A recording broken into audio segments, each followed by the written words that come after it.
សួស្តីបងប្អូនទាំងអស់គ្នាបាទនេះគឺជារថយន្ត Kia Sonet បាទ020ឥឡូវនេះយើងមាន024និង025នេះ024បាទនៅសល់មួយគ្រឿងប្រភេទ SX អានេះ025ប្រភេទ H line ចុះតម្លៃ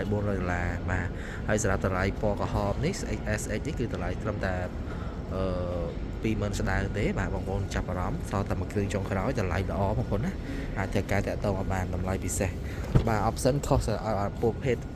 SX នេះអត់មាន Smart Key ទេហើយវា024អញ្ចឹងណាបាទអញ្ចឹងផ្នែកខាងក្នុងអីប្រព័ន្ធ option អីគឺសឹងស្តៀងគ្នាទេសិនជាក្រោយ sensor មុខក្រោយបើកដំបូងអីអូតូ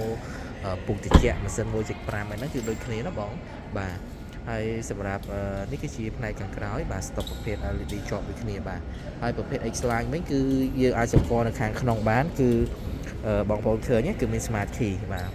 ប្រភេទ X line មាន Smart Key បងប្អូនណាបាទ Smart Key មាន wireless charge នៅកន្លែងនេះបាទហើយនឹងបញ្ឆេះពីចង្អាយហើយនឹងខុសកន្លែងនេះទៀតដែរគឺមានកន្លែងដៃទ្វារយើងអាចចុច lock unlock បានបើប្រភេទ SX នេះអត់មានទេគឺទៅទេតែម្ដងបងប្អូនណាបាទហើយដបូលខ្មៅដូចគ្នាសម្រាប់បងប្អូនយកពណ៌ក្រហមឬក៏ពណ៌ខ្មៅពណ៌ស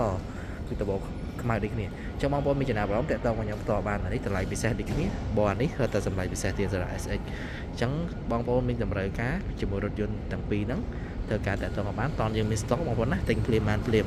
ជាចុងក្រោយអរគុណបងប្អូនទាំងគ្នាសម្រាប់ព័ត៌មានបន្ថែមតាក់ទងមកខ្ញុំបានផ្ទាល់បានបាទនិយាយទៅKia Sonetនេះគឺលក់ដាច់ខ្លាំងមែនតើបងប្អូនណា